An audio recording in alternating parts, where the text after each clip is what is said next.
On the 4th of March 2026, a shepherd named Awwad al-Shammari was driving through Iraq's western desert towards the nearest town to pick up some food shopping. He saw helicopters and tents in an area that looked like an emergency landing strip carved into a dry lakebed. He reported what he saw to the Iraqi authorities. A patrol from the Karbala Operations Command was dispatched. 3 regiments moving through the desert. Before they reached the location, combat helicopters opened fire. 1 Iraqi soldier was killed. 2 others were wounded. The patrol withdrew. Baghdad filed a complaint to the coalition forces. However, Washington did not respond. Al-Shammari never made it home that day. He was killed by an Israeli helicopter after stumbling on the base. He had managed to report what he saw before he was killed. For weeks, the Iraqi government said almost nothing publicly. Then, on the 9th of May 2026, the Wall Street Journal published a story that Israel had built a secret military base in the Iraqi desert. It had used it to support its air campaign against Iran. It had operated it for months with full American knowledge inside a country that has no diplomatic relations with Israel and had never agreed to any such arrangement. 8 days later, the New York Times reported that there was a second base. This one had been operating since late 2024. It predated the war entirely. The shepherd found out before the Prime Minister did, and the Prime Minister knew before the public did, and the public in Iraq and everywhere else is only finding out now because someone decided the time was right to tell them. This episode isn't about what was discovered. It's about why you're only hearing about it now.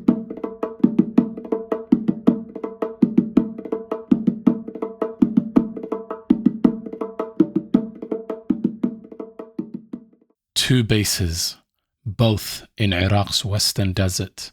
The first near Nukhayb in al-Anbar Governorate, established in February 2026, shortly before the US-Israel strikes on Iran began on the 28th of that month.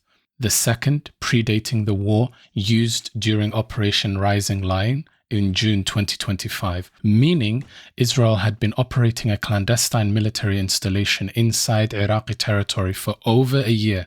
Both housed Israeli special forces, logistical support teams, and search and rescue units. The United States was aware of at least one of them since June 2025 and almost certainly withheld information from Baghdad. Now here is the legal detail that makes this more than a diplomatic embarrassment. There is a treaty, the 2008 US-Iraq Strategic Framework Agreement. It states explicitly that the United States shall not use Iraqi land, sea, and air as a launching or transit point for attacks against other countries. It ties defense cooperation directly to respect for Iraqi sovereignty.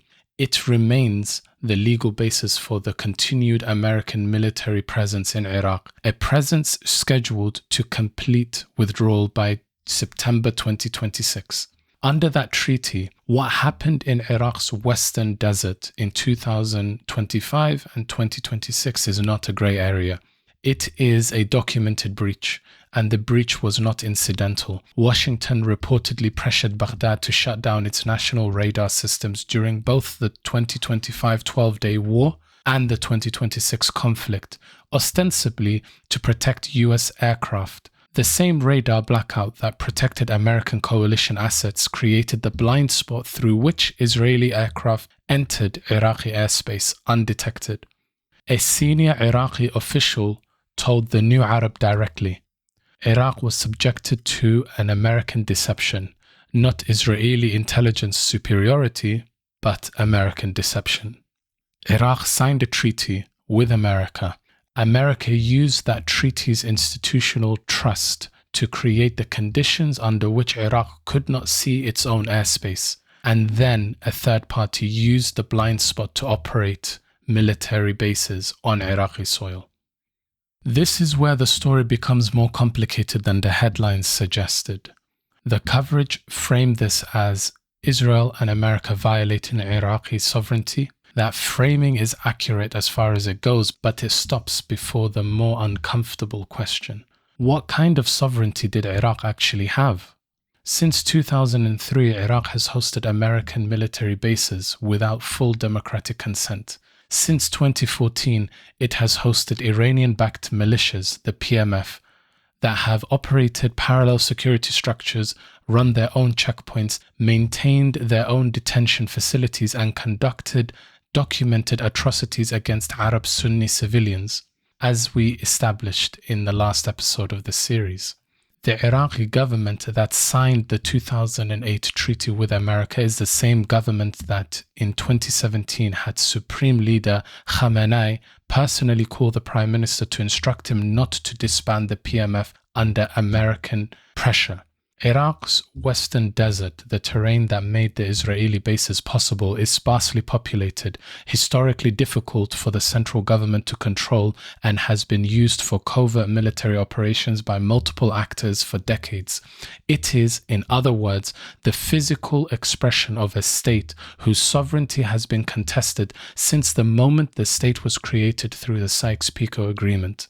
The Iraqi government that is now publicly embarrassed by the discovery of Israeli bases on its territory is the same government that had to shut down its own radar systems because it could not trust its own militias not to misinterpret the data. The same government that sent 3 regiments to investigate the Shepherd's report and then withdrew them when they came under fire. The same government that has been navigating simultaneously between American military infrastructure and Iranian proxy networks and now Israeli forward operating positions, all without any of those actors asking permission. Now here's the detail that I-24 News analysis identified that the mainstream coverage missed. The Wall Street Journal story was published on the 9th of May 2026. That date was the American deadline for Iran to give a formal answer on the latest ceasefire proposals. The story's framing in the journal treated the operation as bold and brilliant, not as an embarrassment. Someone wanted this story out on that specific day. Once the base had served its military purpose, publishing it sent a message without firing another shot. Israel can insert special forces and logistics assets deep into territory nominally hostile to it, defend the site when necessary, and operate with impunity. That capability, demonstrated publicly, is a negotiating position. It tells Tehran that Israeli reach extends to territory Iran considers its sphere of influence, and that the ceasefire talks are happening on those terms. Iraq was not the audience for that message. Baghdad was the medium through which the message was delivered. This channel takes its name from a 1916 agreement that divided the Muslim world between 2 empires. The people who drew the line were in London and Paris. The consequences fell in Damascus and Baghdad and Beirut and Jerusalem, and we are still witnessing them today.